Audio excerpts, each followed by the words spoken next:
Startup Mahakumbh एक मंच है जो स्टार्टअप इनोवेटर्स और उभरते हुए उद्यमियों की दुनिया से हितधारकों को एक साथ लाता है। दुनिया में भारत की प्रगति पिछले कुछ वर्षों में स्टार्टअप्स का प्रदर्शन अभूतपूर्व रहा है। प्रधानमंत्री नरेंद्र मोदी इस प्रदर्शनी का अवलोकन करते हुए आप देख रहे हैं प्रधानमंत्री नरेंद्र मोदी को, जो कि भारत मंडपम में मौजूद हैं और स्टार्टअप से जुड़ी ये जो प्रदर्शनी है उसका अवलोकन कर रहे हैं। देख रहे हैं कि किस प्रकार से स्टार्टअप्स जो हैं आज एक अलग आयाम पर पहुंच रहे हैं। भारत ने बड़ी प्रगति की है पिछले कुछ वर्षों में। स्टार्टअप्स की दिशा में नए नए विचार सामने आए हैं, नए नए व्यूज़ सामने आए हैं और उसने स्टार्टअप्स को एक नया आयाम प्रदान किया है। तापस भट्टाचार्य हमारे सहयोगी संवाददाता फोन लाइन पर हमारे साथ जुड़ गए हैं ज़्यादा जानकारी के साथ। तापस, हम देख रहे हैं कि स्टार्टअप की दुनिया में भारत जिस तरह से अपने पंख फैला रहा है वो अभूतपूर्व है। प्रधानमंत्री नरेंद्र मोदी इस समय भारत मंडपम में मौजूद हैं और स्टार्टअप से जुड़ी जो प्रदर्शनी है उसका अवलोकन कर रहे हैं, जानने की कोशिश कर रहे हैं कि किस तरह से स्टार्टअप्स अलग अलग क्षेत्रों के स्टार्टअप्स जो है बेहद ख़ास, बेहद बेहतरीन करते जा रहे हैं। आपने बहुत सही कहा शैला कि इस वक्त जो है भारत की तरफ पूरी दुनिया की निगाह है, क्योंकि भारत जो है स्टार्टअप इकोसिस्टम में तीसरे नंबर पे है। अगर हम बात करें 2014 से लेकर अब तक की, 2014 में करीब 350 के करीब स्टार्टअप थे और अगर आज की बात करें तो करीब 1,17,000 से ज्यादा स्टार्टअप बन चुके। तो आप सिर्फ देख सकते हैं कि किस तरीके से जो स्टार्टअप की दुनिया में बदलाव देखने को मिला है। तो एक और अहम चीज मैं आपको बताना चाहूंगा कि स्टार्टअप के साथ साथ यूनिकॉर्न में भी एक जमाना था जब भारत में कोई यूनिकॉर्न नहीं था, लेकिन आज इस वक्त भारत में 100 से ज्यादा यूनिकॉर्न्स यानी वो कंपनी जिनकी वैल्यूएशन, जो मार्केट वैल्यूएशन है वो $1 बिलियन से ज्यादा है। तो अगर उस तरीके से बात करें, अगर यहाँ पे अभी आपके सामने जो फोटोज, जो वीडियोस आप देख पा रहे हैं हमारे टीवी में, वो आप दिखा रहे हैं आपको एक ऐसी कंपनी के बारे में, एक डिफेंस ड्रोन मैन्युफैक्चरिंग कंपनी है व्यामिनिक एरोस्पेस करके। ये जो कंपनी है ये हमारे जो सेना के लोग हैं, जो हमारे मिलिट्री इंडस्ट्री है, उनको ड्रोन प्रोवाइड करते हैं। इसलिए ड्रोन प्रोवाइड करते हैं कि अगर कहीं पे आपके जो माइंस होती है, माइंस को कैसे, माइनफील्ड्स है उसको कैसे क्लियर करना है चाहिए, और अगर माइंस क्लियर करके जो एनिमी जो माइंस है वो क्लियर हो, और उसके साथ साथ अगर भारत को कहीं पे माइनफील्ड बिछानी पड़े तो उसको कैसे आप ड्रोन की मदद से और उस ड्रोन को आर्टिफिशियल इंटेलिजेंस के सहारे आप ये सब दिखा सकते हैं। तो ये बहुत अहम चीज है। तो एक तो माइंड क्लियर करना भी दिखाते हैं और उसके साथ साथ माइंड को बिछाना भी आर्टिफिशियल इंटेलिजेंस की मदद से दिखाते हैं। तो एक तो ये है, और आप ऐसे ही बहुत सारे हम देख पा रहे हैं कि जो स्टार्टअप्स है कंटिन्यूसली आ रहे हैं यहाँ पे, नए नए इनोवेशन है, नए नए आइडियाज है। प्रॉब्लम है तो उसका सोल्यूशन है, सोल्यूशन है तो वो भारत के पास है। तो एक तरह से भारत पूरे विश्व में एक अहम भूमिका निभा रहा है। स्टार्टअप ना सिर्फ स्टार्टअप इकोसिस्टम में, बल्कि इन आइडियाज, इनोवेशन को एक अपने चरम पे लेके जाने में। बिल्कुल, और इस दिशा में हम देख रहे हैं कि युवाओं के जो विचार हैं, युवाओं की जो सोच है, कौशल है, उसको भी कहीं ना कहीं मंच प्राप्त हो रहा है। उनके विचारों को एक तरह से मंच मिल रहा है और वो अपने विचारों को स्टार्टअप के जरिए जाहिर कर पा रहे हैं। जहां देश की प्रगति में अपना विशेष रोल निभा पा रहे हैं, तो वहीं भारत की जो युवा शक्ति है उसे भी दुनिया के पटल पर प्रदर्शित कर पा रहे हैं। इसमें कोई दो राय नहीं है शाला कि भारत इस वक्त दुनिया में ऐसे देशों में शुमार है जहाँ पे एक यंग वर्कफोर्स है, आइडिया है, उनके पास जज्बा है भारत को विकसित भारत तैयार करने में। 2047 तक 2047 पे डेवलप नेशन बनना है, तो ये जो युवा है उसको आगे बढ़ना पड़ेगा। और यही वजह है कि हम देख पा रहे हैं ये जो स्टार्टअप महाकुंभ है, यहाँ पे आप देख सकते हैं 2000 से ज्यादा स्टार्टअप, 1000 से ज्यादा इन्वेस्टर्स, 1,000 से 100 से ज्यादा यूनिकॉर्न्स, 300 से ज्यादा इंक्यूबेटर्स, 10 देशों के डेलीगेट्स यहाँ पे आए हैं, 50,000 से ज्यादा यहाँ पे बिजनेस विजिटर्स आ रहे हैं, 3,000 से ज्यादा फ्यूचर एंटरप्रेन्योर्स यहाँ पे आ रहे हैं। लोग कहीं ना कहीं भारी मात्रा में भारत की तरफ रुख कर रहे हैं। क्यों? क्योंकि भारत को विकसित भारत बनना है और विकसित भारत बनने में बहुत बड़ी भूमिका ये स्टार्टअप इकोसिस्टम तैयार करने वाला है। जैसे मैंने आपको एक एग्जांपल दिया कि किस तरीके से एक ड्रोन मैन्युफैक्चरिंग कंपनी, अभी आपके सामने जो विजुअल आ रहे हैं आप देख सकते हैं, प्रधानमंत्री एक किसी से बात करें कि वो जो टॉफी मेकिंग है, जो उसमें कैसे भारत अपने तरीके से टॉफी मेकिंग कर रहा है, किस तरीके से जो कैंडीज, पहले जब हम लोग टॉफीज या कैंडीज खाते थे उसका जो टेस्ट होता था वो विदेशों का टेस्ट होता था, लेकिन अब जब हम यहाँ पे आ रहे हैं, यहाँ पे जो स्टार्टअप्स है वो इस तरीके के जो हमारे पुराने जैगरी से या गुड़ के जो टॉफीज है या फिर जो हमारे खुद के जो खान पान में जो टेस्ट हम लोगों को पसंद है उस तरीके के टेस्ट का टॉफी लेके आ रहे हैं। तो ये आपको प्रॉब्लम सोचना है, उस प्रॉब्लम की सोच यहाँ पे स्टार्टअप लेके आ रहे हैं। एक दो स्टार्टअप से मैं मिला जो बहुत बड़ी मात्रा में डिफेंस टेक, एजुकेशन टेक और उसके साथ साथ जो मेडिटेक, ये मेडिटेक जो है यहाँ पे बहुत बड़ी भूमिका निभा रहे हैं। टीयर 2, टीयर 3 सिटीज में मेडिटेक की ये जो कंपनीज है अपना इनोवेशन लेके गए हैं, उनको बता रहे हैं किस तरीके से पहले ही डायग्नोज किया जा सकता है किसी की बीमारी को, और डायग्नोज करने के बाद जैसे अभी ये जो आप देख सकते हैं, जो महिला आप स्क्रीन पे आ रही है, इन्होंने एक तरह से ये ईवी चार्जिंग का मशीन बनाया है। ईवी चार्जिंग मशीन हम लोग जानते हैं कि प्रधानमंत्री का नारा है 2070 तक नेट न्यूट्रल तैयार होने में। अगर नेट न्यूट्रल ईवी जो इलेक्ट्रिक व्हीकल मोबिलिटी है वो बहुत महत्वपूर्ण हो जाता है, और इसी वजह से ये जो ईवी चार्जिंग की जो अलग अलग जगह पे स्टेशन है वो उसमें अहम रोल अदा कर सकती है। तो इस तरीके से जैसे मैंने कहा ये जो स्टार्टअप्स है वो यहाँ पे आ रहे हैं। अभी एक स्टार्टअप ने एक वियरेबल बनाया, यानी कि एक तरीके का ऐसा चश्मा बनाया है जो अंधों के लिए कारगर है। कैसे? क्योंकि उस चश्मे में कैमरा भी लगा है और ऑडियो भी सेंसर है, तो वो चश्मा देख रहा है और वो ऑडियो से जो ब्लाइंड पर्सन है उसको बता रहा है कि आगे क्या प्रॉब्लम है, क्या रुकावटें हैं, कैसे उसको चलना है, कहाँ पे उसको चलना है। तो आर्टिफिशियल इंटेलिजेंस की मदद से आप कहिए जो पूरा डीप टेक की बदौलत करिए तो देश बदल रहा है, और ये जो स्टार्टअप इकोसिस्टम है ये इसमें बहुत बड़ी भूमिका निभा रहा है।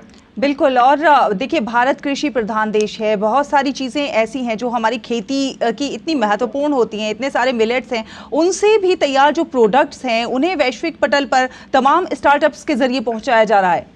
बिल्कुल शैला, अभी मैं बोलने ही वाला था, आपने मुझे यहाँ पे बोला तो मैं आपको समझाता हूँ।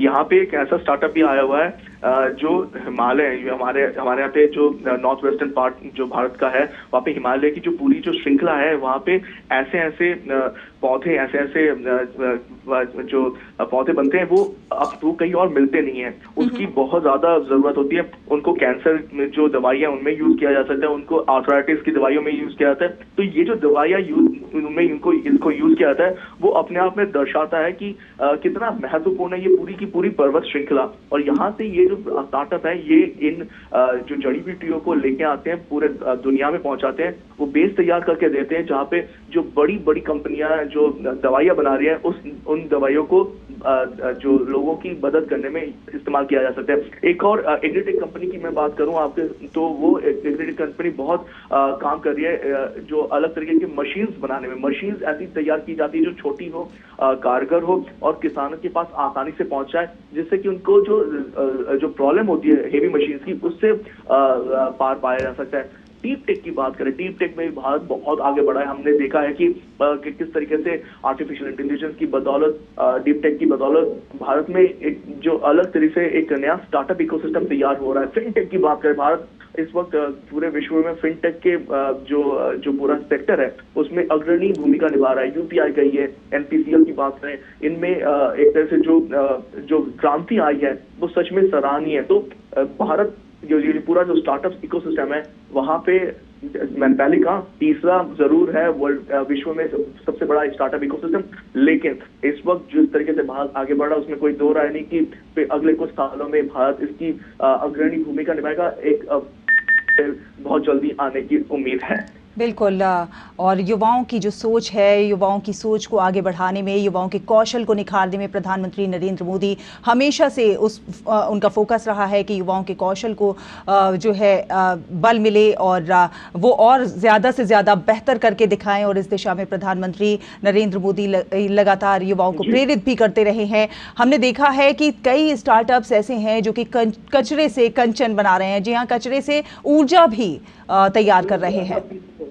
जी बिल्कुल, कचरे से ऊर्जा तैयार करें। और ये आपने अभी जैसे कहा कि एक तरह से लोगों को जॉब मिलती है। पहले कहा कि लोग देखते थे सरकार की तरफ कि क्या आपको सरकारी नौकरी मिलेगी, क्या आपको नौकरी सरकार प्रोवाइड मुहैया करा सकती है कि नहीं, लेकिन अब स्टार्टअप के साथ एक जो एंटरप्रेन्योर है वो खुद एक बिजनेस चला रहा है और लोगों को बता रहा है कि वो उनको ज्वाइन करे, और एक तरह से एक सर्कुलर इकोनॉमी में बहुत बड़ी एक पॉइंट क्लियर किया जा रहा है। जैसे अभी आपके सामने जो शख्स है जो अभी प्रधानमंत्री के साथ बात कर रहा है, जैसे मैंने अभी बताया कि वो वियरेबल चश्मे बना रहे हैं, वो ऐसे चश्मे जो लोग देख नहीं पाते हैं, नेत्रहीन है, उनके लिए एक बहुत बड़ा वरदान साबित हो रहा है, क्योंकि वो जो पहनते वो चश्मे, वो आगे जाएंगे तो उनको उस चश्मे में जो कैमरा लगा हुआ है वो उसको बताता है कि किस तरीके से आगे जाना है। तो ये जो इकोसिस्टम क्रिएट किया जाता है उसमें लोगों की जरूरत पड़ती है, नौकरी मिलती है और इकोनॉमी तैयार होती है। और जैसे मैंने कहा सर्कुलर इकोनॉमी बहुत बड़ी बात होती है, क्योंकि अगर सर्कुलर इकोनॉमी है तो उसको अपने आप चलाया जा सकता है, उसको चलाने के लिए किसी की मदद की जरूरत नहीं है। और स्टार्टअप इकोसिस्टम इस वक्त जिस तरीके से आगे बढ़ रहा है, इसमें कोई दो राय नहीं है कि भारत में नौकरी बढ़ी है। ये वहाँ पे लोगों को अलग अलग तरीके से समझाया जाता है कि नौकरी, सरकारी नौकरी से ज्यादा अपना खुद का बिजनेस स्टार्ट करें, खुद आगे बढ़े और खुद लोगों को रास्ता दिखाए और प्रेरित करे कि लोग भी आगे उसमें आगे आए। तो ये बहुत बड़ी बात है। और ये जो महाकुंभ है, ये महाकुंभ इसलिए कहा जा रहा है क्योंकि यहाँ पे देश विदेश सब जगह से लोग आ रहे हैं, भारत की तरफ सबकी नजरें हैं, निगाहें हैं, क्योंकि भारत विकसित भारत बनने जा रहा है 2047 तक, 2047 तक ये जो लक्ष्य रखा है ये बहुत ही अहम है। और इसी के चलते भारत के साथ पूरा विश्व आगे चलने के लिए तैयार है। प्रधानमंत्री का नेतृत्व चल रहा है और प्रधानमंत्री के नेतृत्व के सहारे ये पूरा स्टार्टअप इकोसिस्टम तैयार हुआ है पिछले 10 सालों में। अगर आप देखें जैसे मैंने कहा 2014 में देखे 350 स्टार्टअप थे और उसकी संख्या कितनी बढ़ गई है। तपस, आप जुड़े रहिए हमारे साथ हमारे सहयोगी अजय मिश्रा भी जुड़ गए हैं ज्यादा जानकारी के साथ। अजय, देखिए एक सोच तो बदली है, अब सोच ये नहीं है कि हम नौकरी मांगने से ज्यादा नौकरी देने वाला बना जाए, उस दिशा में सोच गई है। और ये जो तमाम स्टार्टअप्स है ये इस बात के परिचायक है और तमाम स्टार्टअप्स बहुत ज्यादा बेहतरीन कर रहे हैं। देखिए चला, इंडस्ट्री 1.0, 2.0, 3.0 में भारत कहीं पीछे रह गया था क्योंकि किसी ने भी इस माइंडसेट पर ध्यान नहीं दिया था। लेकिन अब जब आप बात करते हैं इंडस्ट्री 4.0 की, तब ये जो भारत का स्टार्टअप इकोसिस्टम है अब नई चुनौतियों के लिए पूरी तरह से तैयार है। और आप आगे जाते हुए देखेंगे कि जो डीप टेक्नोलॉजी है, आर्टिफिशियल इंटेलिजेंस है, मशीन लर्निंग है, रोबोटिक्स है, ऐसे क्षेत्रों में आपको नए इनोवेशन आते हुए दिखेंगे। स्पष्ट तौर पर जो DPIIT सचिव हैं उन्होंने कहा है कि अब जल्दी ही Bharat startup deep tech policy लेकर के आ रहा है। तो डीप टेक्नोलॉजी में आपने देखा होगा प्रधानमंत्री जिस ड्रोन स्टार्टअप से मिल रहे थे वो डीप टेक टेक्नोलॉजी है। आप सोचिए कि डिफेंस में जो माइंस बिछाई जाती है उसको डिटेक्ट करने में ये ड्रोन सक्षम है। इस तरह की जो मशीन्स होती हैं, इस तरह की जो डीप टेक्नोलॉजी है, उसमें जो स्टार्टअप्स आ रहे हैं उनको प्रमोट करने का एक नया मंच तैयार किया जा रहा है। और जिस तरह से तपस बता रहे थे कि भारत के स्टार्टअप इकोसिस्टम को ग्लोबल ले जाने की तैयारी है, तो ये बहुत बड़ा मंच है और ये हर साल होगा। स्टार्टअप महाकुंभ का जो शुरुआत किया गया है, आज आखिरी दिन है, ये पहला पड़ाव है और ये हर साल और बड़ा होता जाएगा। और आप देखेंगे कि जो तीसरे नंबर से पहले नंबर पर जाने में भारत के स्टार्टअप इकोसिस्टम को ज्यादा देर नहीं लगेगी। प्रधानमंत्री नरेंद्र मोदी का एक खास फोकस रहा है स्टार्टअप्स पर और यही वजह है अजय कि आज स्टार्टअप्स इस लेवल पर हैं। आज स्टार्टअप्स के क्षेत्र में देखा जाए तो भारत बहुत आगे है, अभूतपूर्व है ये जो इनिशिएटिव है। जब इस सब के पीछे प्रधानमंत्री नरेंद्र मोदी की जो सोच है, जो उनकी पहल है, वो बहुत ज़्यादा प्रासंगिक है। अब जब प्रधानमंत्री नरेंद्र मोदी बोलेंगे तो खास लोगों का ध्यान इस चीज़ पे होगा कि अब वो क्या कहते हैं और क्या नया मंत्र देते हैं। देखिए, हमेशा से प्रधानमंत्री मोदी ऐसे मंचों पर कुछ नई आइडिएशन लेकर के आते हैं और नए चैलेंजेस स्टार्टअप्स को देते हैं। आपको याद होगा इनोवेटर्स अवार्ड में भी उन्होंने नए नए चैलेंजेस दिए थे जो इनोवेटर्स और कंटेंट क्रिएटर्स थे। मुझे सौभाग्य मिला है 2016 में, जब 16 जनवरी को 2016 में स्टार्टअप इंडिया का लॉन्च हुआ था विज्ञान भवन में, उस वक्त जो एनर्जी थी और जो उनके थॉट प्रोसेस था स्टार्टअप इंडिया को लेकर के, किस तरह से वो एक के बाद एक टैक्स में 7 से 8 साल की छूट देना, उसके बाद पेटेंट्स में 80% तक की फीस में कमी करना, जो अटल टिंकरिंग लैब्स के जरिए छात्रों में 10,000 अटल टिंकरिंग लैब्स के जरिए शुरुआत से ही जो इनोवेशन है उसको बढ़ावा देना, इस तरह की जो सोच है वो पहले कभी नहीं दिखाई दी थी। इसलिए पिछले 8 सालों में जो हमने ये सफर देखा है स्टार्टअप इंडिया का, उसमें 1,23,000 से ज्यादा स्टार्टअप तैयार कर दिए हैं, 109 से ज्यादा यूनिकॉर्न्स तैयार किए हैं, कई सारे डेकाकॉर्न्स जो कि $10 बिलियन की कंपनी भारत से निकली और काम कर रही हैं। तो बहुत सारे चैलेंजेस का सामना जरूर करना पड़ा कोविड और जो फंडिंग विंटर्स में, क्योंकि फंडिंग बाहर से आती थी। $140 बिलियन का फंडिंग आ चुका है स्टार्टअप इकोसिस्टम में। 2023 थोड़ा सा ठीक नहीं रहा, केवल $7 बिलियन का इन्वेस्टमेंट आया। उससे पहले $25 बिलियन 2022 में आ चुका था, लेकिन अब ये माना जा रहा है कि 2024 में वापस इन्वेस्टर्स आएंगे और कहाँ देखेंगे वो, जहां पर ज्यादा अपॉर्चुनिटीज हैं। तो भारत के डीप टेक, भारत के सॉफ्टवेयर जो टैलेंट है उसकी पूरी दुनिया में इस वक्त डंका बज रहा है, और इसीलिए कह सकते हैं कि अगला जो फंडिंग का राउंड है वो भारत के इन्वेस्टर्स की तरफ आएगा, भारत की स्टार्टअप इकोसिस्टम की तरफ आएगा। और एक नई छलांग लगाने के लिए मैं बार बार कह रहा हूँ कि जिस तरह से आपने 2016 में विज्ञान भवन में जो ऊर्जा देखी, मुझे लगता है उससे 100 गुनी ऊर्जा थोड़ी देर बाद में प्रधानमंत्री जब भारत मंडपम में होंगे तो पूरे देश और दुनिया को दिखाई देगी, पूरी दुनिया की निगाहें।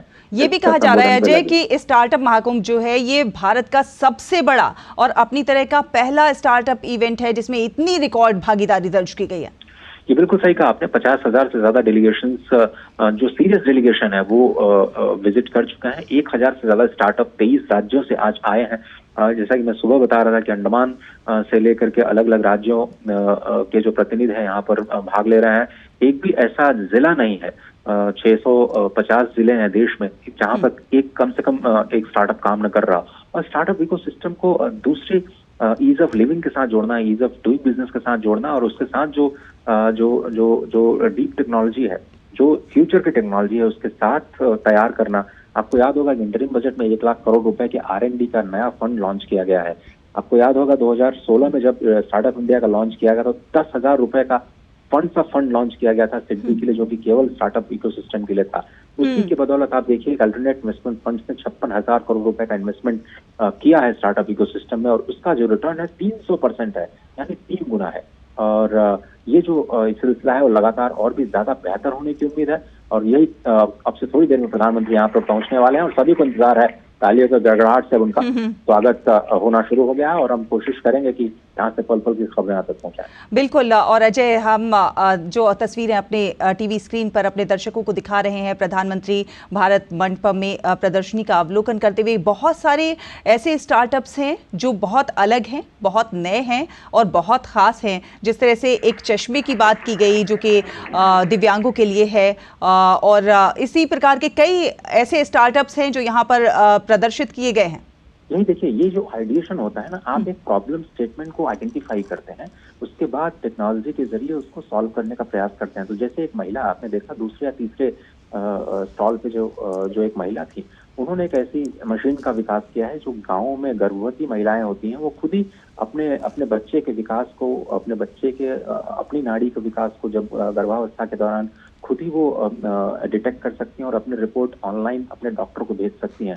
तो ऐसी जगह पर जहाँ पर गांव में सुविधाएं नहीं है, डॉक्टर्स पहुंच नहीं सकते हैं, वहाँ पर जो ANM और आशा वर्कर्स हैं वो इन छोटी छोटी मशीन्स को ले जा करके जो गर्भवती महिलाएं हैं, जहाँ पर मैटरनिटी रेट बहुत ज्यादा है, जो माताओं की जो मौत हो जाती है गर्भावस्था के दौरान, ऐसी समस्याओं को सॉल्व करने के लिए ये स्टार्टअप्स आ रहे हैं।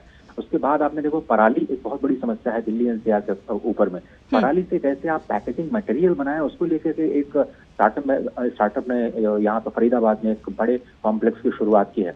पराली की समस्या इतनी बड़ी है, प्रदूषण की समस्या इतनी बड़ी है कि आप उसको सॉल्व करने के लिए अगर आप लो कॉस्ट स्टार्टअप इकोसिस्टम तैयार नहीं करेंगे तो फिर बड़ा मुश्किल हो जाता है। तो इसी तरह से जो क्लाइमेट पर असर डालें, जो ईज ऑफ लिविंग को बढ़ावा दें, जो इंडस्ट्री 4.0 में लोगों के जीवन को आसान बनाए, जो काम करने के तरीके को आसान बने, जो ज्यादा एम्प्लॉयमेंट जनरेट करें, जो ज्यादा वेस्टेज को रोकें, जो ज्यादा क्लाइमेट फ्रेंडली हो, इस तरह के जो टेक्नोलॉजीज हैं उनका जो फोकस है स्पष्ट तौर पर आने वाले जो नेक्स्ट फेज ऑफ स्टार्टअप जो क्रांति है उसमें लगता है कि ये जो नए आइडियाज हैं और टायर 2 टायर 3 सिटीज से जो छोटे छोटे बच्चे हैं, अटल टिंकरिंग लैब्स के जरिए जो अपने क्लास रूम्स में ही जब वो रोबोटिक्स का इस्तेमाल करते हुए अलग अलग सोल्यूशन का काम करेंगे तो वो काफी बड़े समाधान देते हुए आपको आगे नजर आएगा। बिल्कुल, नए आइडियाज, नए विजन्स को एक नया मंच प्रदान करने का जो प्रयास प्रधानमंत्री नरेंद्र मोदी का है, जो सोच है भारत को विकसित भारत बनाने की, उस दिशा में लगातार जो प्रयास है उसी का एक बानगी प्रस्तुत करता है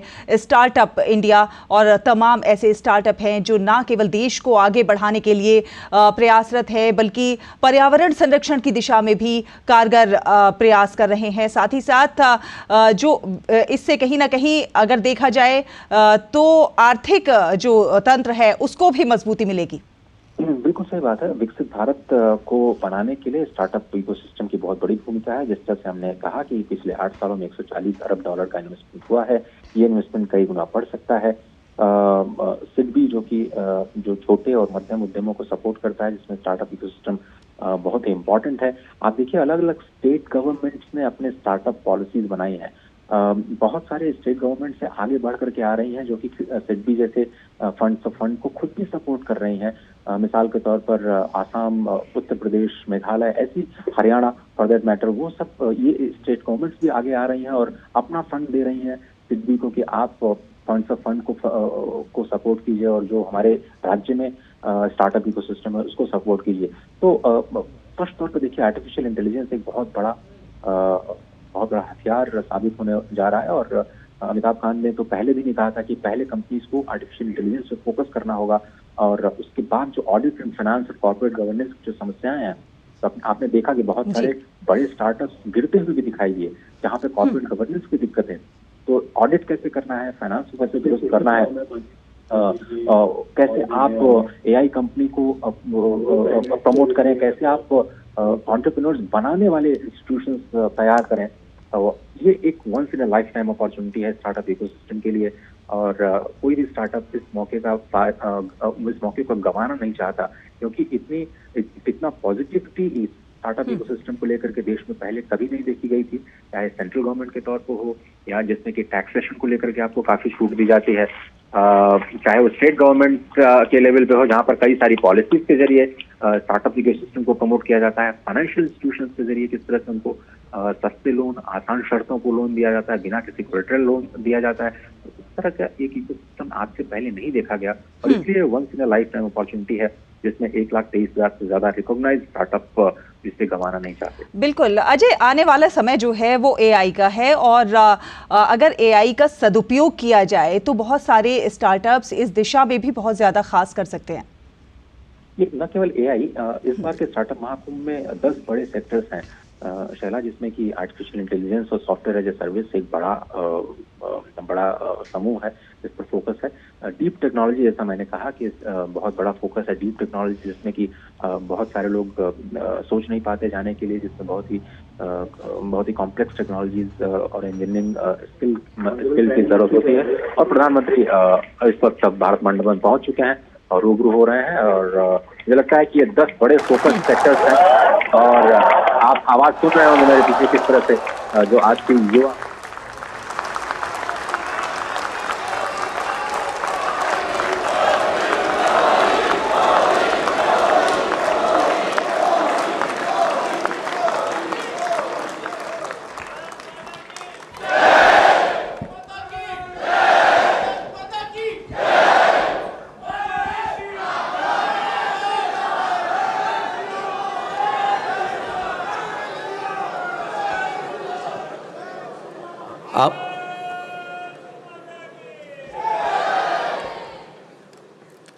नए भारत, विकसित भारत, सन 2047 तक विश्व गुरु भारत की परिकल्पना को लेकर किए जा रहे प्रयासों के इस महायज्ञ की तैयारी में स्टार्टअप महाकुंभ के समारोह में यहाँ पर उपस्थित हमारे आदरणीय प्रधानमंत्री महोदय, हमारे विभागीय मंत्री महोदय, हमारे विभागीय राज्य मंत्री महोदय, विभागीय राज्य मंत्री महोदया और देश के विभिन्न राज्यों एवं विदेशों से आए सभी उद्यमी, निवेशक, अंकुरक एवं युवा शक्ति, आप सभी का मैं स्वागत करता हूं।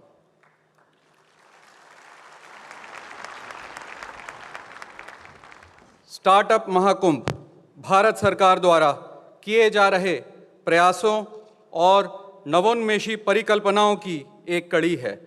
इस महाकुंभ में 3,000 से ज़्यादा स्टार्टअप, 1,000 से ज़्यादा इन्वेस्टर्स, हज़ारों आइडियाज़ और तकरीबन 50,000 से ज़्यादा देशवासी सम्मिलित हुए।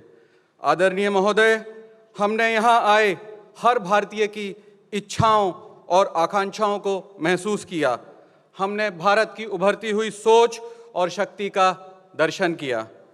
इस बात में कोई दो राय नहीं कि हमारे आदरणीय प्रधानमंत्री जी की दूरदृष्टि और सतत प्रयास से यह संभव हो पाया है। आप सबसे निवेदन है कि भारत में स्टार्टअप इकोसिस्टम पर बनाई गई एक फिल्म के माध्यम से स्टार्टअप इकोसिस्टम की यात्रा को देखें।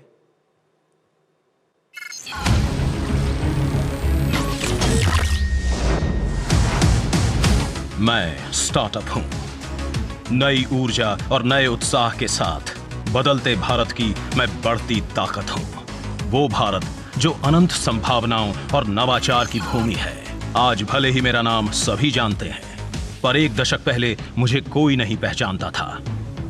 पर आज भारत की रगों में जिद है हर सपने को पूरा करने की, आसमान की बुलंदियों पर पहुंचकर सूरज को भी चुनौती देने की। तभी तो आज देश भर में 1,23,000 स्टार्टअप भारत के सामर्थ्य की कह रहे हैं नवीन कहानी।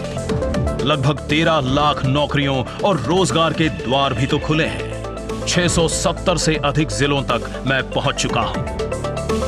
युवा शक्ति, नारी शक्ति की मैं मजबूत हुंकार हूं।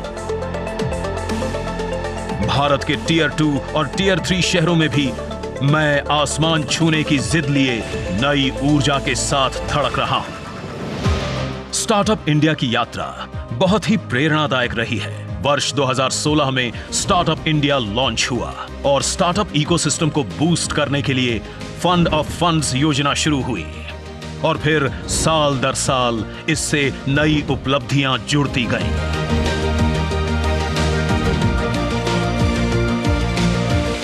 साल 2024 में डिजिटल मैप्स की शुरुआत हुई। अभी हाल ही में भारत स्टार्टअप इकोसिस्टम रजिस्ट्री यानी भास्कर की शुरुआत हो चुकी है, जिसके माध्यम से स्टार्टअप इकोसिस्टम में विविध प्रकार के स्टेक होल्डर्स को एक साथ लाया जाएगा। स्टार्टअप की जोश, उमंग और कुछ कर गुजरने के मजबूत संकल्प से भरी ये यात्रा अब बनी है साक्षी 3 दिनों के स्टार्टअप महाकुंभ की, जिसमें शामिल हुए हैं 2000 plus startup, 100 plus unicorn, 10 plus thematic pavilions, 1000 plus investors, 300 plus incubators and accelerators, 3,000 plus conference delegates, 10 plus country delegations और 50,000 plus business visitors। ये अपनी तरह का पहला आयोजन है जिसमें स्टार्टअप, निवेशक, इंक्यूबेटर्स, एक्सेलरेटर्स और कई सेक्टर्स के इंडस्ट्री लीडर्स सहित भारत के पूरे स्टार्टअप इकोसिस्टम को साथ लाया गया, जहां दुनिया ने देखी विकसित भारत की ओर बढ़ रहे भारत की एक और ऊंची छलांग और दुनिया के सबसे बड़े स्टार्टअप इकोसिस्टम बनने की ओर बढ़ रहे भारत का विराट संकल्प।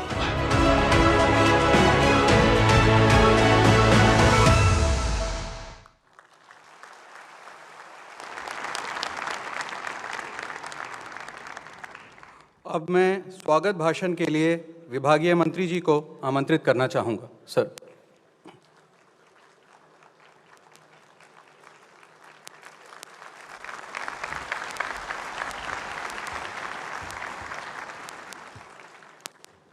भारत के सम्माननीय, साहसिक, समर्पित और लोकप्रिय प्रधानमंत्री श्रद्धेय श्री नरेंद्र मोदी जी, स्टार्टअप महाकुंभ में आपका तहे दिल से स्वागत है। मेरे लिए बहुत बड़ी सम्मान और सौभाग्य की बात है और हम सब यहाँ उपस्थित आपके कृतज्ञ हैं कि आपने अपने व्यस्त समय में हमें उत्साह देने के लिए, हमें प्रोत्साहित करने के लिए आज यहाँ पर पधार कर हमारा और जोश और हौसला बढ़ाने का बहुत ही मैं कह सकता हूँ हमारे लिए दिल को छूने वाली बात की। आज एक तरीके से मैं क्षमा प्रार्थी भी हूँ उन हजारों विद्यार्थी, हजारों युवा युवतियों का जो आज इस कमरे में हम समा नहीं पाए। ये कमरा भर जाने के बाद नीचे दोनों हमारे पास ऑडिटोरियम है, वो दोनों भर गए और कई सारे हजारों की संख्या में युवा युवती आज आ नहीं पाए। उनके लिए मैं क्षमा प्रार्थी हूँ, उनको बाहर ही रहना पड़ रहा है, वो बाद में एग्जीबिशन का आनंद लेंगे। पर अगली बार और अगले वर्ष के स्टार्टअप महाकुंभ में मुझे लगता है हमें और बड़ी वेन्यू ढूंढने की आवश्यकता अवश्य पड़ने वाली है। माननीय मंत्रीगण, उद्योग और स्टार्टअप इकोसिस्टम के महानुभाव, सभी इंक्यूबेटर्स और एक्सेलरेटर्स के प्रतिनिधि और देश के भविष्य को आकार देने वाले हमारे प्रिय फ्यूचर एंटरप्रेन्योर्स, आप सबका स्वागत है।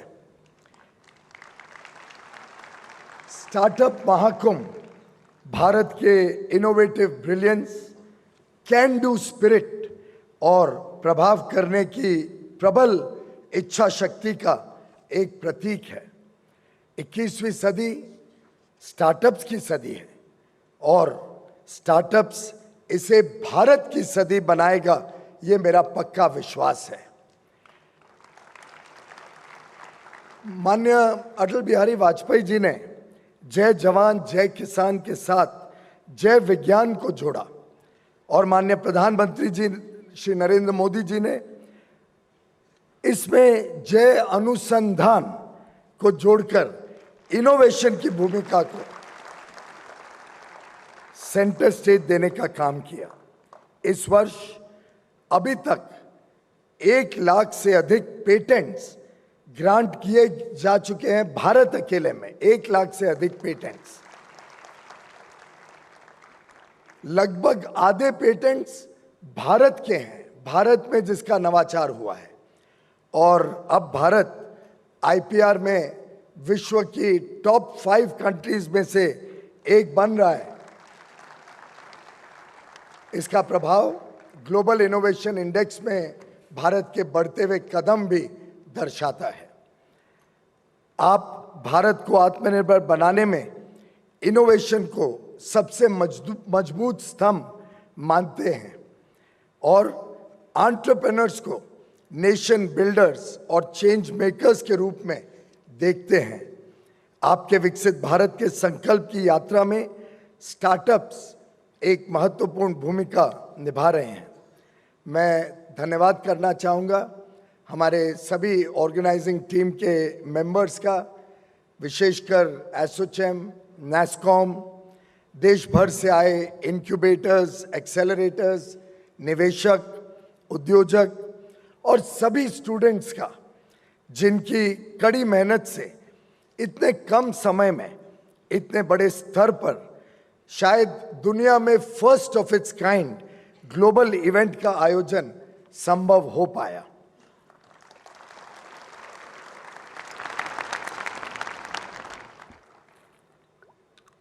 माननीय प्रधानमंत्री जी, यह एक ऐतिहासिक इवेंट है। सही मायने में स्टार्टअप्स का एक महाकुंभ है और भारत के एक ग्लोबल इनोवेशन हब के रूप में उभरने का प्रमाण है। इस इवेंट में नए भारत की युवा की जो एनर्जी है, जो वाइब्रेंसी है और जो जोश है, वो देखकर प्रसन्न हो जाता है दिल, उत्साहित हो जाता है मन और विश्वास और प्रबल हो जाता है कि भारत का भविष्य आप सबके हाथों में सुरक्षित है। एंटरप्रेन्योर्स की एक नई जनरेशन का स्वागत करते हुए आज हम फ्यूचर एंटरप्रेन्योर्स डे भी सेलिब्रेट कर रहे हैं और इस खुशी के मौके पर संजोग से आज इंटरनेशनल डे ऑफ हैप्पीनेस भी है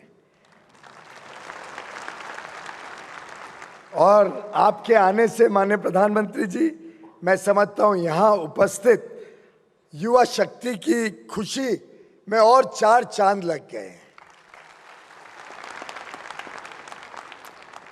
चाहे हमारा स्टार्टअप चेन्नई में एक मछुआरे का बेटा हो या कश्मीर में एक नाविक की बेटी हो, यह उन सभी विद्यार्थियों को समर्पित है जो कल के फ्यूचर एंटरप्रेन्योर्स हैं और अपनी बड़ी सोच से देश के विकास के भागीदार बनना चाहते हैं। ये स्टार्टअप महाकुंभ उन सब के लिए समर्पित है।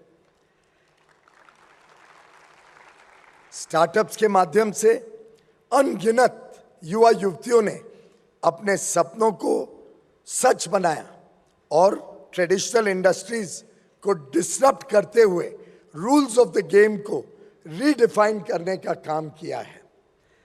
आप सबके परिश्रम से आज 1,20,000 से अधिक स्टार्टअप्स के साथ भारत विश्व का तीसरा सबसे बड़ा स्टार्टअप इकोसिस्टम बन गया है। खेती से लेकर खेल तक, शिक्षा से लेकर सैन्य जगत में, ऑटोमोबाइल से लेकर अंतरिक्ष में, विज्ञान से लेकर वाणिज्य में, डीप टेक हो, मेडटेक हो, एग्रीटेक हो, फिनटेक हो या आर्टिफिशियल इंटेलिजेंस, हर एक क्षेत्र में भारतीय स्टार्टअप्स अब विश्व में अपना योगदान दे रहे हैं, अपना परचम फैला रहे हैं। माननीय प्रधानमंत्री जी, आपके विजन की दिशा में आज हर राज्य और यूनियन टेरिटरी में स्टार्टअप्स मौजूद हैं। यहाँ भी देश के कोने कोने से स्टार्टअप्स और फ्यूचर एंटरप्रेन्योर्स बड़ी संख्या में नई दिल्ली के भारत मंडपम में आए हैं। इस कार्यक्रम से सभी उत्साहित हैं कि लोकल टैलेंट को अब ग्लोबल टैलेंट बनाकर भारत में बेहतर और अफोर्डेबल इनोवेटिव सॉल्यूशंस का निर्माण करके हम वर्ल्ड लीडर बनना चाहते हैं। माननीय प्रधानमंत्री जी, मैं आपके महत्वपूर्ण समय के लिए पुनः एक बार आपका कोटि कोटि आभार प्रकट करता हूं। मैं आपसे अनुरोध करता हूं कि आप भारत के भविष्य, भारतीय इनोवेटर्स और भावी एंटरप्रेन्योर्स को अपने विचारों से प्रेरित करें। बहुत बहुत धन्यवाद।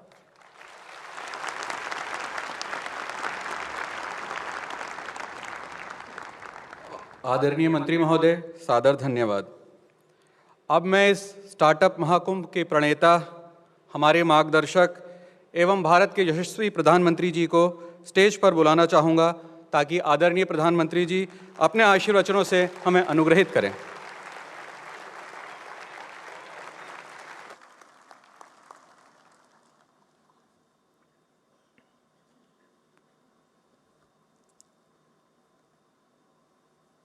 मंत्रिमंडल के मेरे सहयोगी श्रीमान पीयूष गोयल जी, अनुप्रिया पटेल जी, सोम प्रकाश जी, अन्य महानुभाव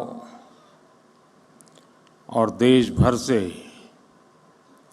हमारे साथ जुड़े हुए स्टार्टअप इकोसिस्टम के सभी साथी, आप सबको स्टार्टअप महाकुंभ की बहुत बहुत शुभकामनाएं।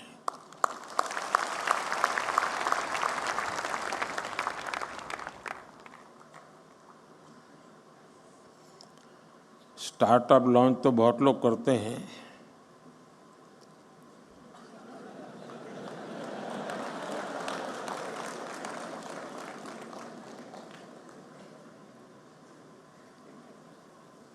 और पॉलिटिक्स में तो ज़्यादा।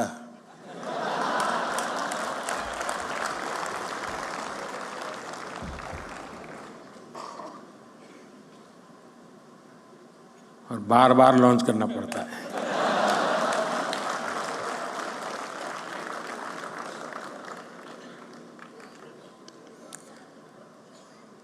आप में उनमें फर्क ये है कि आप लोग प्रयोगशील होते हैं। एक अगर लॉन्च नहीं हुआ तो तुरंत दूसरे पर चले जाते हैं।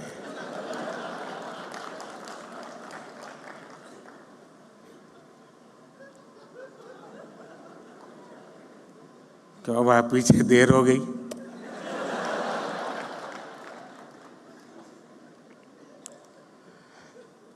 साथियों, आज जब देश 2047 के विकसित भारत के रोड मैप पर काम कर रहा है। ऐसे समय मुझे लगता है कि ये स्टार्टअप महाकुंभ का बहुत महत्व है। बीते दशकों में हमने देखा है कि भारत ने कैसे आईटी और सॉफ्टवेयर सेक्टर में अपनी छाप छोड़ी है। अब हम भारत में इनोवेशन और स्टार्टअप कल्चर का ट्रेंड लगातार बढ़ता हुआ देख रहे हैं और इसलिए स्टार्टअप की दुनिया के आप सभी साथियों का इस महाकुंभ में होना बहुत मायने रखता है। और मैं बैठे बैठे सोच रहा था कि स्टार्टअप वाले सफल कैसे होते हैं, क्यों होते हैं, वो कौन सी उनके अंदर एक जीनियस एलिमेंट है जिसके कारण ये सफल हो जाते हैं। तो मुझे एक विचार आया, आप लोग तय करना मैं सही हूं कि गलत हूं। जो आपकी टीम है जिसने इसको ऑर्गेनाइज किया है, क्योंकि आमतौर पर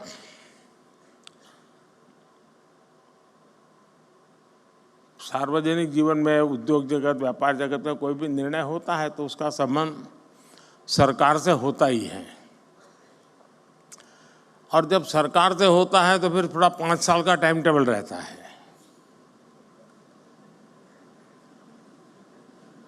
धीरे धीरे पहुंच रही, इधर से शुरू हुई है।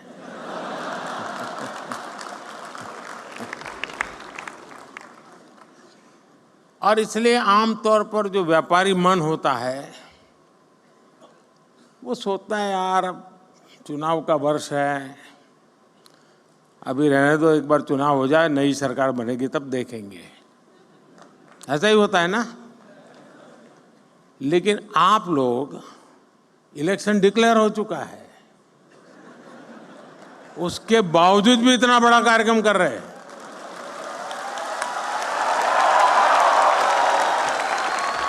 इसका मतलब ये है कि आपको पता है अगले 5 साल क्या होने वाला है।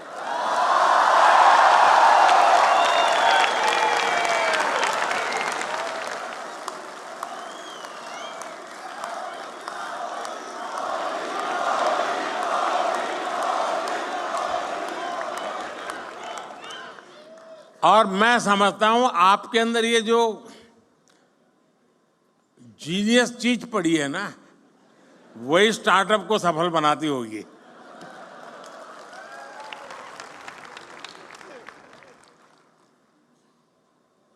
यहाँ investors, incubators, academicians, researchers, industry members, यानी एक प्रकार से सच्चे अर्थ में ये महाकुंभ है। यहाँ यंग एंटरप्रेन्योर्स भी हैं और फ्यूचर एंटरप्रेन्योर्स भी हैं। और जैसे आप में जीनियस टैलेंट है, मेरे में भी ये है, और इसमें मैं पहचान सकता हूँ, इसमें फ्यूचर एंटरप्रेन्योर मुझे दिखते हैं, मैं देख सकता हूँ।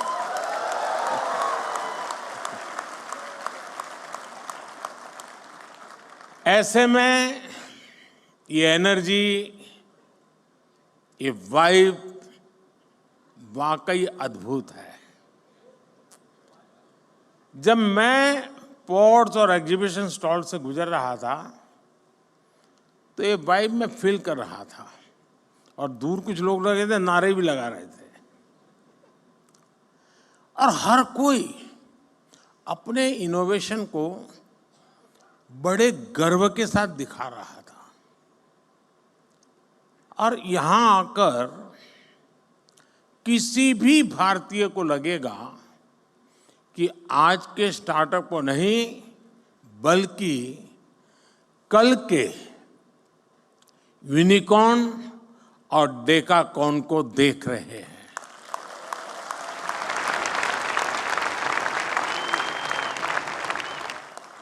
साथियों, भारत आज अगर ग्लोबल स्टार्टअप स्पेस के लिए नई उम्मीद, नई ताकत बनकर उभरा है, तो इसके पीछे एक सोचा समझा विजन रहा है। भारत ने सही समय पर सही निर्णय लिए, सही समय पर स्टार्टअप्स को लेकर काम शुरू किया। अब ये समिट तो आप लोगों ने बहुत बड़ी मात्रा में ऑर्गेनाइज की है, लेकिन जब ये शब्द भी का स्टार्टअप नहीं हुआ था, उस समय मैंने एक समिट की थी विज्ञान भवन में। बड़ी मुश्किल से आधा सभागृह भरा था, पीछे भी जैसे सरकार करती है जगह हमने भर दी थी। ये अंदर की बात है, बाहर मत बताना।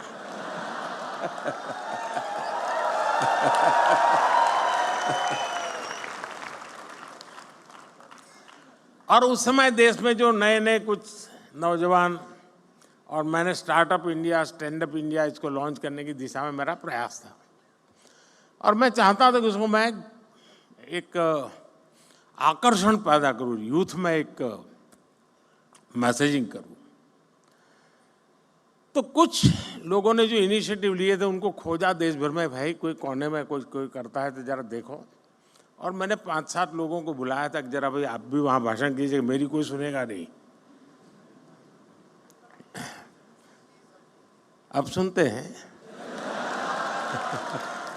मैं उस समय बात कर रहा हूँ। तो मुझे बराबर याद है उस फंक्शन में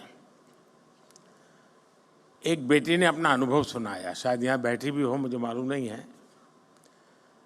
और उसने, वो मूल बंगाली है और माँ बाप ने काफ़ी पढ़ा लिख करके उसको तैयार किया। उसने अपना अनुभव बताया। उसने कहा, मैं, उनकी माता पिता भी पढ़े लिखे हैं। तो बोले मैं घर गई तो मेरी माँ ने पूछा, क्या कर रही हो बेटा, आप काफ़ी पढ़ लिख के आई थी। तो उसने कहा कि मैं स्टार्टअप शुरू करने जा रही हूँ। तो उसकी माँ ने कहा, वो बंगाली थे, सर्वनाश।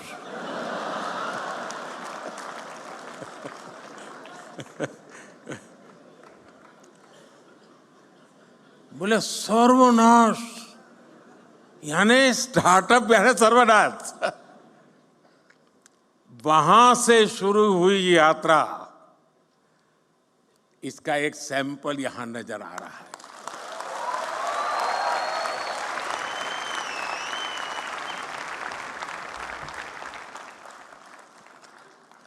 देश ने स्टार्टअप इंडिया अभियान के तहत इनोवेटिव आइडियाज को एक प्लेटफॉर्म दिया, उनको फंडिंग के सोर्स से कनेक्ट किया। एजुकेशनल इंस्टीट्यूशंस में इंक्यूबेटर स्थापित करने का अभियान भी चलाया।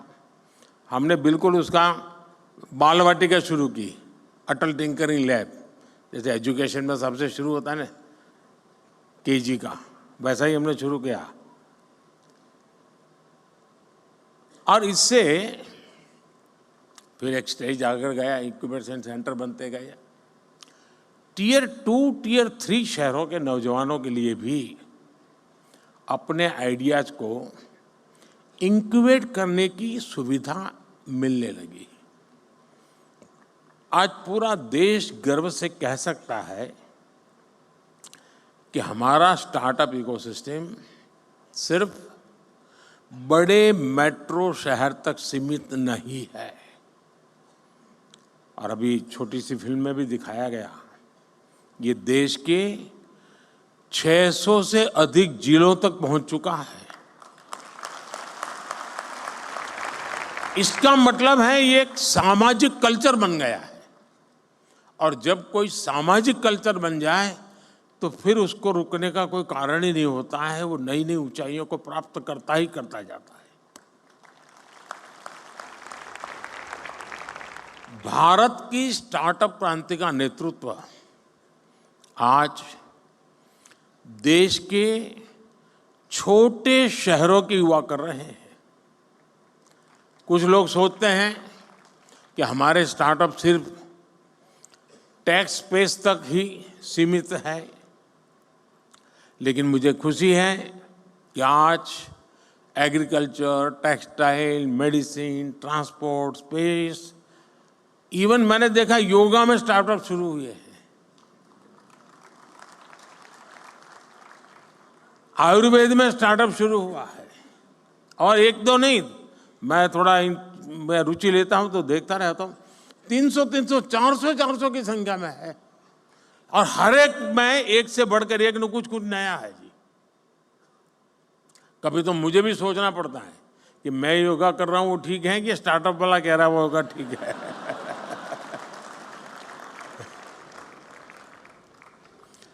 साथियों, स्पेस जैसे सेक्टर में जो कि हमने अभी कुछ ही समय पहले ओपन अप किया, पहले तो सरकार में जैसा स्वभाव रहता है जंजीरें बांध देना, और मेरी पूरी ताकत जंजीरें तोड़ने में लगी रहती है। स्पेस में 50 से अधिक सेक्टर्स में भारत के स्टार्टअप बहुत अच्छा काम कर रहे हैं, और ऑलरेडी हमारे स्टार्टअप स्पेस शटल लॉन्च करने लगे हैं जी, इतने कम समय में। साथियों, भारत की युवा शक्ति का सामर्थ्य आज पूरी दुनिया देख रही है। इस सामर्थ्य पर भरोसा करते हुए देश ने स्टार्टअप इकोसिस्टम निर्माण करने की तरफ अनेक कदम उठाए हैं। शुरुआत में इस प्रयास पर भरोसा करने वाले बहुत कम थे, जैसा मैंने प्रारंभ में कहा। हमारे यहाँ पढ़ाई का मतलब नौकरी, और नौकरी का मतलब सिर्फ सरकारी नौकरी, यही सब था। मैं बड़ौदा में रहता था पहले, और वहाँ महाराष्ट्रियन परिवारों से हमारा नाता जरा ज़्यादा था, तो गायकवाड़ी स्टेट है। तो हमारे कुछ साथी बड़े मजाकिया स्वभाव से कहते थे, अगर बेटी बड़ी हुई, शादी तय करनी है, तो घर में चर्चा क्या होती है? बोले मूला फाल छाना है, अरे बेटा बहुत अच्छा है, फिर क्या सरकारी नौकरी है, बस तो अब बेटी शादी होने के लिए योग्य हो गया। आज पूरी सोच बदल गई है। कोई बिजनेस की बात करना था तो पहले आइडिया की नहीं, दिमाग यही है यार, करना तो है लेकिन पैसे कहां से लाऊं। शुरुआत की चिंता उसकी पैसों से रहती थी। जिसके पास पैसा है वही बिजनेस कर सकता है, ये हमारे यहां धारणा बन चुकी थी। ये स्टार्टअप इकोसिस्टम ने उस साइकिल को तोड़ दिया है जी। और देश में जो रिवॉल्यूशन आता है ना, ऐसी चीजों से आता है। देश के नौजवानों ने जॉब सीकर से ज्यादा जॉब क्रिएटर बनने का रास्ता चुना है। और फिर जब देश ने स्टार्टअप इंडिया अभियान शुरू किया तो देश के युवाओं ने दिखा दिया कि वो क्या कुछ कर सकते हैं। आज भारत दुनिया का तीसरा बड़ा स्टार्टअप इकोसिस्टम है। 2014 में जहां देश में कुछ 100 स्टार्टअप भी नहीं थे, आज भारत में करीब 1.25 लाख रजिस्टर्ड स्टार्टअप्स हैं, और इनसे करीब 12 लाख नौजवान सीधे तौर पर जुड़े हुए हैं।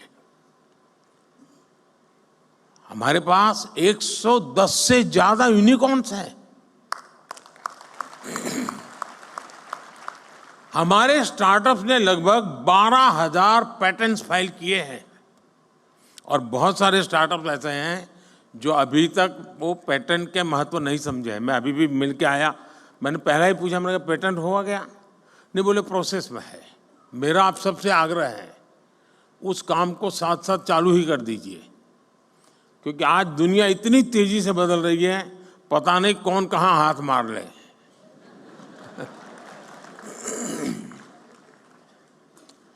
और देश ने कैसे इनकी हैंड होल्डिंग की है, उसका एक और उदाहरण है जेम पोर्टल। यहां पर उसकी व्यवस्था है, आप देख सकते हैं।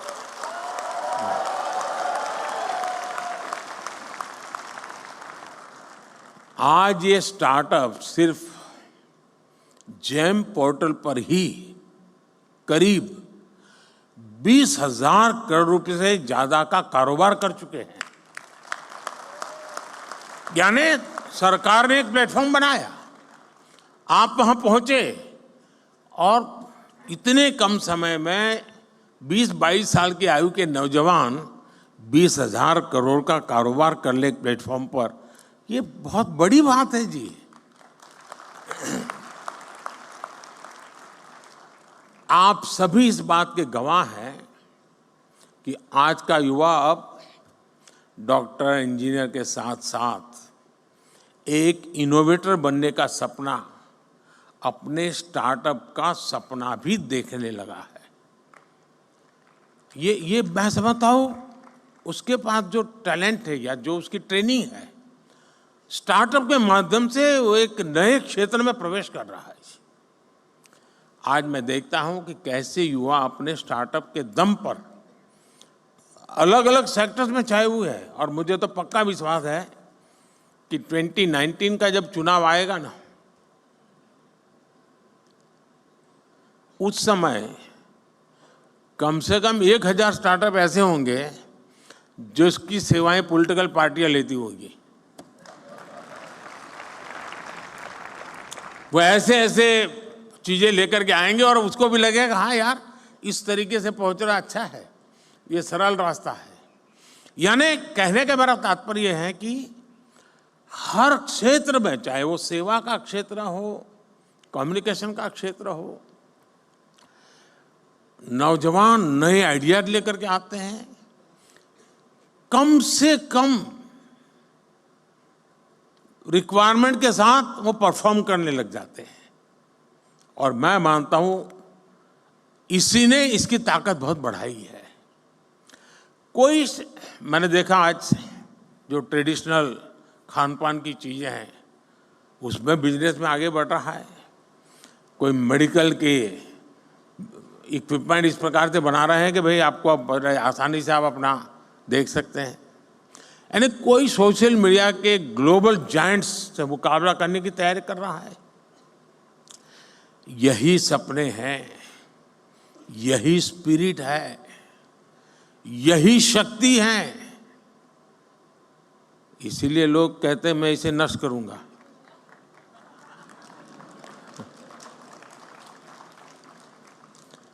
एक तरह से मैं कह सकता हूं कि कुछ वर्ष पहले देश ने पॉलिसी प्लेटफॉर्म पर जो स्टार्टअप लॉन्च किया था, वो सफलता की नई ऊंचाइयों को छू रहा है। साथियों, स्टार्टअप्स को देश के डिजिटल इंडिया अभियान से जो मदद मिली है, और मैं मानता हूं कि यूनिवर्सिटीज ने इसे केस स्टडी के रूप में स्टडी करना चाहिए। वो अपने आप में एक बहुत बड़ा इंस्पिरेशन है। हमारे फिनटेक स्टार्टअप्स को यूपीआई से बहुत बड़ी मदद मिली है। भारत में ऐसे इनोवेटिव प्रोडक्ट्स और सर्विसेज तैयार हुई हैं जिससे देश के हर कोने में डिजिटल सुविधाओं का विस्तार हुआ है। और साथियों, आपको अंदाज नहीं है कि हम जहां हैं, हम रोजमर्रा की जिंदगी है तो हमें पता नहीं चलता है, लेकिन मैं G20 समिट के समय देखता था, हमने यहाँ एक बूथ लगाया था जहाँ पर अभी आपके एग्जीबिशन लगा है, वहाँ G20 समिट में, और वहाँ यूपीआई कैसे काम करता है हम 1-1 हज़ार रुपया देते थे ताकि उनको ट्रायल रन करने के लिए काम आए। हर एक एम्बेसी अपने टॉप मोस्ट लीडर को वहाँ ले जाने का आग्रह रखती हुई जरा वहाँ देखिए एक बार। यानी वहाँ लाइन लगी रही थी बड़े बड़े नेताओं की कि यूपीआई है क्या, काम कैसे करता है, और उनके लिए बड़ा अजूबा था। हमारे यहाँ गांव में सब्जी वाला भी बड़े आराम से कर लेता है।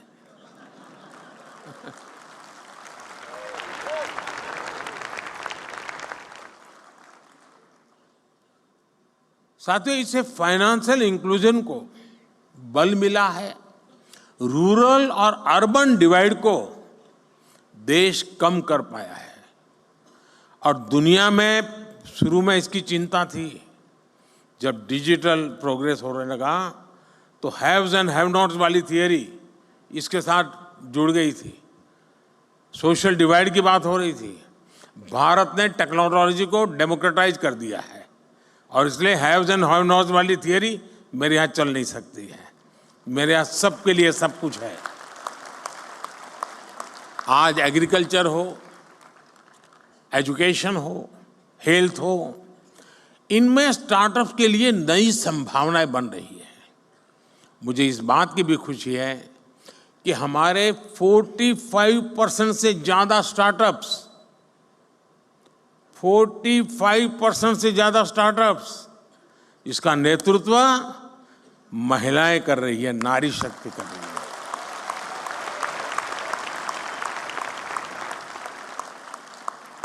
इस ताकत का कोई अंदाज नहीं लगा सकता जी। ये पूरा एडिशनल बेनिफिट है देश को। हमारी बेटियां कटिंग एज इनोवेशन से देश की समृद्धि की तरफ ले जा रही है जी।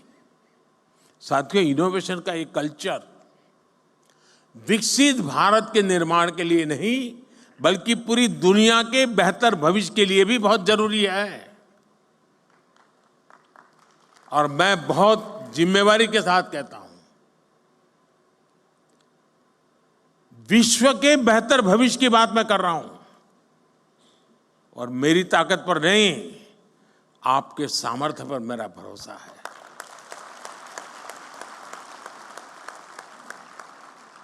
भारत ने अपना ये विजन अपनी G20 प्रेसिडेंसी के दौरान स्पष्ट किया है। इसी प्रीमाइसिस में G20 समिट हुई। विश्व के सभी बड़े नेता कोविड के बाहर दुनिया को कहां ले जाना इसके लिए खड़े बैठे थे और इसी मंडप पे मेरा देश का यंग माइंड बैठा है जो 2047 तक जाने का रास्ता तय करने वाला है।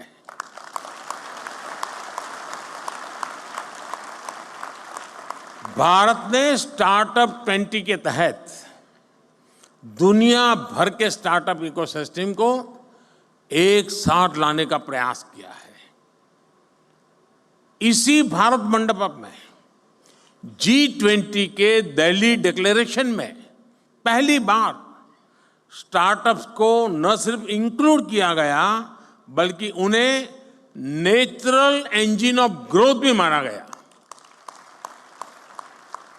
मैं जरूर कहूंगा कि आप G20 का ये डॉक्यूमेंट जरूर देखें आप, यानी किस लेवल पर हम चीज को ले गए हैं। अब हम AI टेक्नोलॉजी से जुड़े एक नए युग में है और आज दुनिया इस बात को मान के चलती है कि AI मतलब इंडिया का अपर हैंड रहने वाला है जी। ये दुनिया मान के चल रही है। अब हमारा काम है मौका नहीं छोड़ना है। और मैं काफी मदद ले रहा हूं ये AI की आजकल, क्योंकि मुझे मालूम है मुझे इलेक्शन कैंपेन में लैंग्वेज की सीमाएं आती है तो मैं AI की मदद से तमिल में भी मेरी बात पहुंचा रहा हूं, तेलुगु में पहुंचा रहा हूं, उड़िया में पहुंचा रहा हूं। तो आप जैसे नौजवान ये काम करते हैं तो मेरा भी काम हो जाता है। पहले मैं देख रहा था कोई मुझे मिलता था तो एक जमाना था पहले ऑटोग्राफ मांगते थे, धीरे धीरे फोटोग्राफ मांगने लगे, अब सेल्फी मांगने लगे, अब तीनों मांग रहे हैं, सेल्फी चाहिए, फोटोग्राफ चाहिए, ऑटोग्राफ चाहिए। अब करें क्या? तो मैंने एआई वाली मदद ले ली। मैंने अपने नमो ऐप पर एक व्यवस्था खड़ी कर दी। अगर मैं यहाँ से गुजर रहा हूँ और कहीं पर एक कोने पर आपका आधा चेहरा भी आ गया तो एआई की मदद से आप निकाल सकते हैं, मोदी के साथ मैं खड़ा हूँ।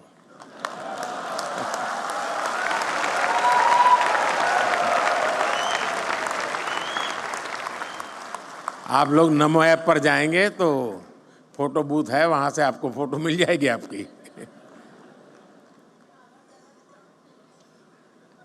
जरूर आया होगा, मैं यहां से गुजरा हूं तो।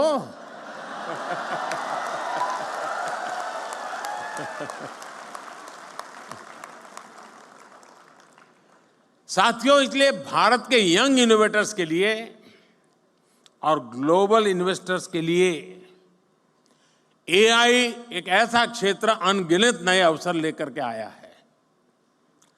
National quantum mission, India AI mission और सेमीकंडक्टर मिशन, ये सारे अभियान भारत के युवाओं के लिए संभावनाओं के नए द्वार खोलेंगे। अभी कुछ महीने पहले मुझे अमेरिका की संसद को संबोधित करने के लिए उन्होंने बुलाया था, तो मैंने वहां एआई की चर्चा की। तो मैंने कहा अब एआई दुनिया का भविष्य तय करने के लिए सामर्थ्यवान बनता जा रहा है। तो जितनी वहां समझ थी उतने हिसाब से तालियां बजी।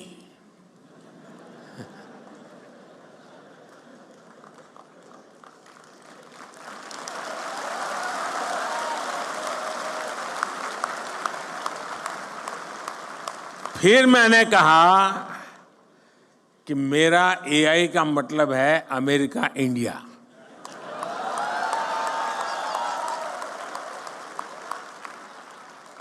तो पूरा सभागृह खड़ा हो गया।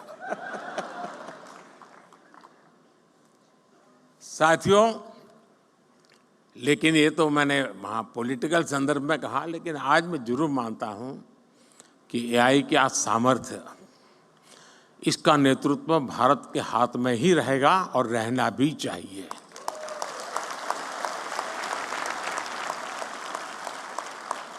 Indian solutions for global applications की भावना, मुझे पक्का विश्वास है, बहुत बड़ी मदद करेगी।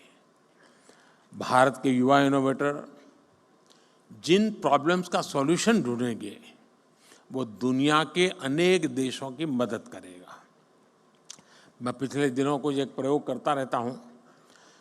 मैं दुनिया के कई देशों के साथ हमारे देश के बच्चों के हैकाथॉन करवाता हूं। 30-40 घंटे ये बच्चे ऑनलाइन जुड़ करके हैकाथॉन करते हैं।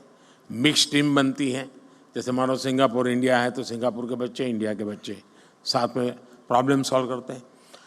मैंने देखा है कि भारत के बच्चों के साथ हैकाथॉन करने के लिए दुनिया में बहुत बड़ा आकर्षण पैदा हुआ है। फिर मैं उनको कहता हूँ, यार तुम जमोगे नहीं उनके साथ? बोले साहब जमेंगे नहीं, लेकिन सीखेंगे तो।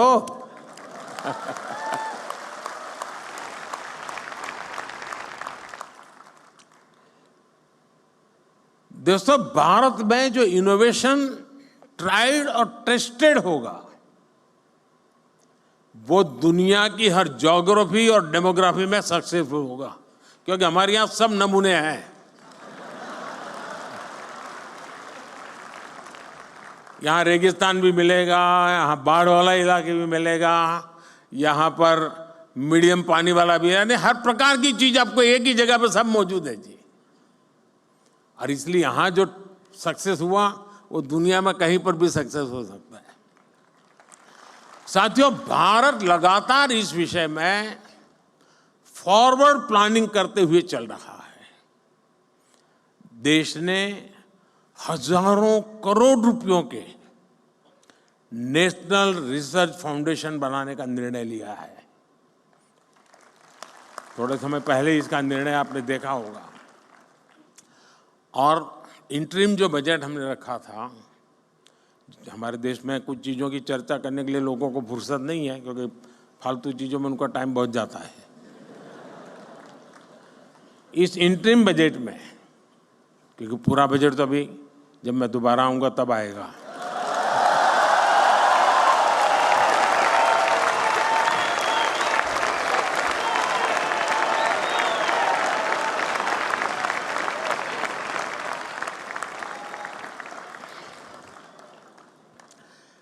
इस इंटरिम बजट में एक बहुत बड़ा निर्णय हुआ है और मैं चाहता हूं कि देश के हर नौजवान को पता होना चाहिए।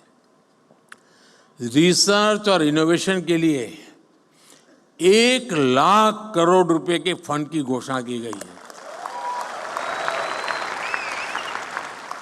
इससे सनराइज टेक्नोलॉजी एरिया में लंबे समय तक चलने वाले रिसर्च प्रोजेक्ट में मदद मिलेगी। भारत ने डिजिटल डेटा प्रोटेक्शन के लिए बेहतरीन कानून भी बनाया है। स्टार्टअप्स को प्रोत्साहित करने के लिए जो भी कदम जरूरी हैं वो सारे उठाए जा रहे हैं। अब देश फंडिंग का एक बेहतर मैकेनिज्म बनाने का भी प्रयास कर रहा है।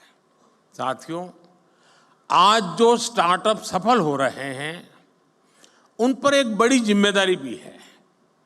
आपको ये तो ध्यान रखना ही है कि आपके आइडिया पर किसी ने भरोसा किया है, तभी आप यहां पहुंचे हैं। इसलिए आपको भी एक नए आइडिया को सपोर्ट करना चाहिए।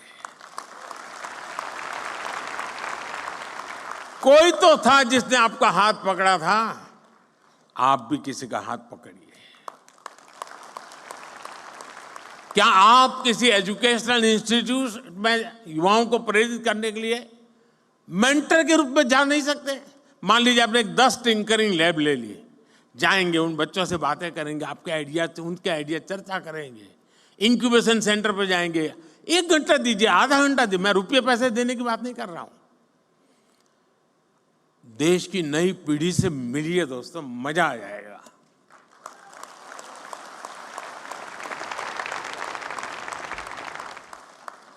आप कॉलेजों में, यूनिवर्सिटीज में स्टूडेंट से मिल करके उन्हें गाइड कर सकते हैं, क्योंकि आपके पास कहने को एक सक्सेस स्टोरी है, उसको सुनने के लिए युवा मन तैयार है। आपने खुद को साबित किया है, अब आपको दूसरे नौजवानों को दिशा दिखानी है। देश हर कदम आपके साथ है। मैं यहां 2 और भी बात कहना चाहता हूं। ये जो मैं सरकार में काम करता हूं, थोड़ा अंदर की बात बताता हूं, मीडिया में नहीं जानी चाहिए।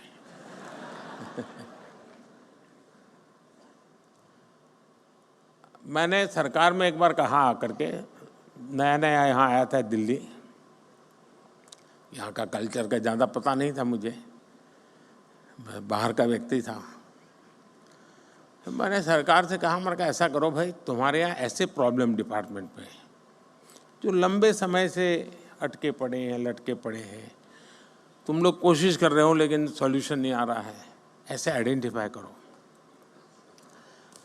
और मैं देश के नौजवानों को ये प्रॉब्लम दूंगा, उनको कहूँगा हैकेथॉन करो और इसका मुझे सॉल्यूशन दो। तो खैर हमारे बाबू लोग तो बहुत बहुत पढ़े लिखे लोग रहते हैं, तो साहब उसकी कोई ज़रूरत नहीं, हमारा 20-20 साल का अनुभव है। अरे मैंने कहा यार भाई क्या जाता है। शुरू में मुझे बहुत रेजिस्टेंस था, क्योंकि कोई मानने को तैयार नहीं था कि हमारे यहाँ कुछ अटका हुआ है, हमारे यहाँ कुछ लटका हुआ है, हमारे यहाँ रुका हुआ, कोई कहे हमारे सब नहीं साहब सब बहुत बढ़िया चल रहा है। अरे मैंने कहा भाई बढ़िया चल रहा है तो भी तो दो, वैल्यू एडिशन होगा।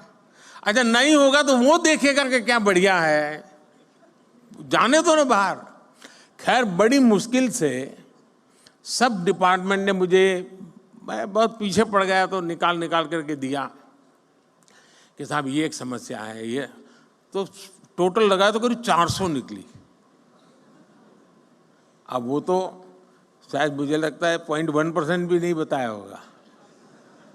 मैंने देश के नौजवानों का हैकाथन किया और उनको ये समस्याएं दे दी। मैंने कहा इसका सॉल्यूशन लेके आओ। आप हैरान हो जाएंगे जी, इतने बढ़िया सॉल्यूशन दिए उन्होंने, वे आउट दिए उन्होंने, और करीब 70-80% आइडियाज उन बच्चों के सरकार ने अडॉप्ट कर लिए।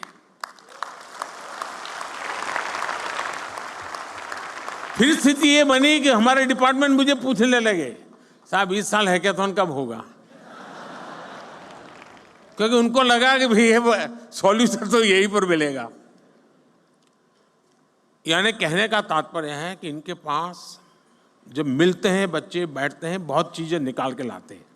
और ये 18, 20, 22 साल के नौजवान हैं जी। मैं कहूँगा ये जो हमारे बिजनेस के जो CII है, FICCI है, ASSOCHAM है, मैं उनको कहता हूँ कि वो अपनी अपनी इंडस्ट्री के प्रॉब्लम आइडेंटिफाई करें।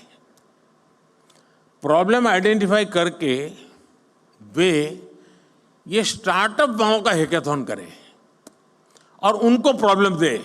मैं पक्का मानता हूं ये बहुत बढ़िया सॉल्यूशन ला करके देंगे आपको। उसी प्रकार से मैं MSMEs के लोगों को कहूंगा कि आप अपने प्रॉब्लम्स निकालिए। टेक्निकल हर्डल्स होंगे, समय बहुत ज़्यादा होगा, स्मूथनेस नहीं होगी मैन्युफैक्चरिंग में, डिफेक्टिव प्रोडक्शन होता होगा, बहुत सी चीज़ें होंगी। आप देश के स्टूडेंट्स के पास जाइए, उनका हैकाथन आप ऑर्गेनाइज, MSMEs के लोग खुद, और सरकार को कहीं मत में रखिए। हम ये 2 एरिया में अगर मेहनत शुरू करें तो देश की यंग टैलेंट हमें बहुत सारी समस्याओं का समाधान देंगे और हमारी यंग टैलेंट को इसमें से आइडिया मिलेगा कि हाँ ये भी क्षेत्र है जहां मैं काम कर सकता हूं। हमें इस स्थिति में जाना चाहिए और मैं मानता हूं कि स्टार्टअप महाकुंभ में से कुछ एक्शनेबल पॉइंट निकलने चाहिए। उन एक्शनेबल पॉइंट्स को लेकर के हम आगे चले। और मैं आपको वादा करता हूं, अब ये 1.5-2 महीने में जरा और काम में व्यस्त हूं, लेकिन इसके बाद मैं आपके लिए अवेलेबल हूं।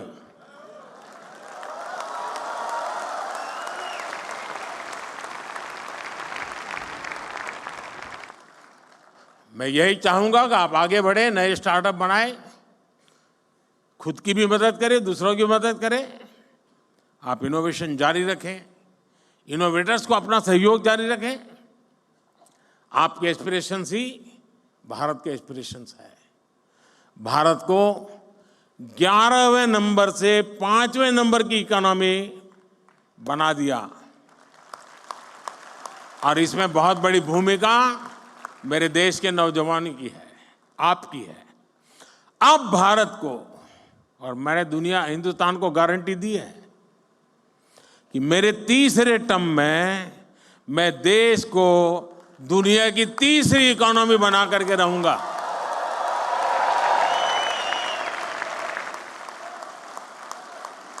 और ये जंप जो है उसमें स्टार्टअप की बहुत बड़ी भूमिका होगी, मैं देख सकता हूं जी। साथियों, मुझे अच्छा लगा आप सबसे गप्पे गोष्ठी करने का।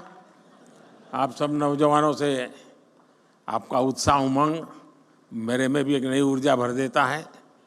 बहुत बहुत शुभकामनाएं, बहुत बहुत धन्यवाद।